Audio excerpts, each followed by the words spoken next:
आज तीसरा एपिसोड है। इस तीसरे एपिसोड में हम सबसे पहले जानने की कोशिश करते हैं कि गवर्नर और मुख्यमंत्री की व्यवस्था जम्मू कश्मीर में कब से और कैसे आई।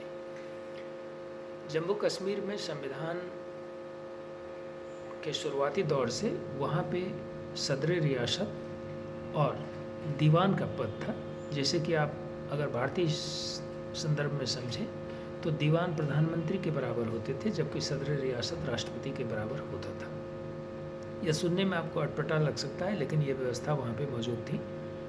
लेकिन तत्कालीन कांग्रेस सरकार ने 1965 ईस्वी में इस व्यवस्था को ख़त्म करने का फैसला किया और इस व्यवस्था के तहत उन्होंने 6th constitution of JK amendment act 1965 के द्वारा सदर रियासत और दीवान के पद को समाप्त करते हुए दो नए पद को सृजित किया, जो कि भारतीय संविधान के अनुरूप था।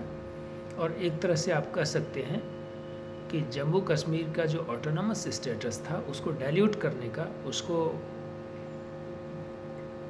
करने की कोशिश पहली बार कांग्रेस सरकार के द्वारा की गई। इस व्यवस्था के तहत इस संविधान संशोधन के बाद राज्य का प्रथम गवर्नर महाराजा करण सिंह, जो कि महाराजा हरि सिंह के पुत्र थे और पहले सदर रियासत हुआ करते थे, उनको वहाँ का गवर्नर नियुक्त किया गया और उनका कार्यकाल 17 नवंबर 1952 से लेकर के 30 मार्च 1965 तक रहा।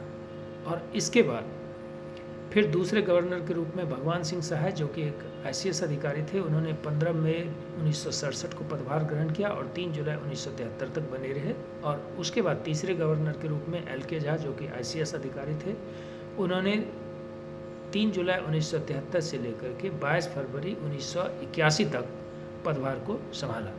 जबकि चौथे गवर्नर के रूप में BK नेहरू, जो कि ICS अधिकारी थे, 22 फरवरी 1981 से लेकर के 26 अप्रैल 1984 तक बने रहे।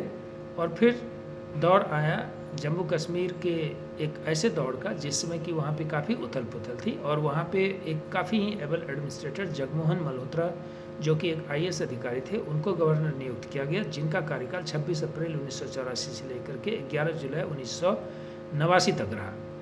उनके पद के बाद फिर जनरल KV कृष्णा राव, जो कि PVSM सम्मान से भी सम्मानित है, उन्होंने 11 जुलाई 1989 को पदभार ग्रहण किया और 19 जनवरी 1990 तक बने रहे।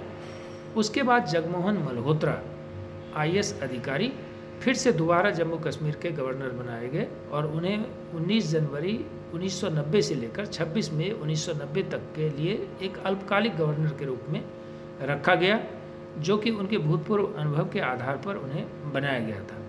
इसके बाद 7वां गवर्नर के रूप में वहाँ पे गिरीश चंद्र सक्सेना, जो कि एक IPS अधिकारी रहे हैं, 26 मई 1990 को पदभार ग्रहण किया और 12 मार्च 1993 तक बने रहे। उनके बाद अगले गवर्नर के रूप में जनरल KV कृष्णा राव, जिन्हें कि फिर से दोबारा गवर्नर बनाया गया, जो कि छठे गवर्नर के रूप में वहाँ पे रह चुके थे।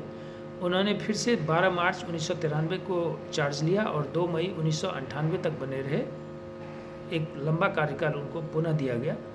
और इसके बाद फिर गिरीश चंद्र सक्सेना, जो कि IPS अधिकारी थे, उन्हें फिर से गवर्नर का पद दिया गया और 2 मई 1998 से लेकर 4 जून 2003 तक वो बने रहे। उसके बाद 8वें गवर्नर के रूप में लेफ्टिनेंट गवर्नर SK सिन्हा, जो कि PVSM थे, उन्हें 4 जून 2003 को गवर्नर बनाया गया और फिर 25 जून 2008 तक वो बने रहे। इसके बाद 9वें गवर्नर के रूप में NN बोहरा, जो कि IAS अधिकारी हैं, वो 25 जून 2008 से 23 अगस्त 2018 तक वहाँ के गवर्नर रहे। और इसके बाद दौर आया सत्यपाल मलिक जी का, जिन्हें कि बिहार के गवर्नर से हटा करके जम्मू कश्मीर का गवर्नर बनाया गया था और लोगों को लगा था कि कुछ हलचल जम्मू कश्मीर में ज़रूर होने वाली है, क्योंकि भारतीय जनता पार्टी की सरकार बन चुकी थी। और उनका कार्यकाल 23 अगस्त 2018 से लेकर के 30 अक्टूबर 2019 तक रहा। इस फैक्ट फाइंडिंग सीरीज़ में जो 3 बातें महत्वपूर्ण याद रखनी हैं कि राज्य का पहला गवर्नर राज्य का पहला गवर्नर करण सिंह था, जो कि 1965 ईस्वी से लेकर 1967 ईस्वी तक वहाँ के गवर्नर रहे।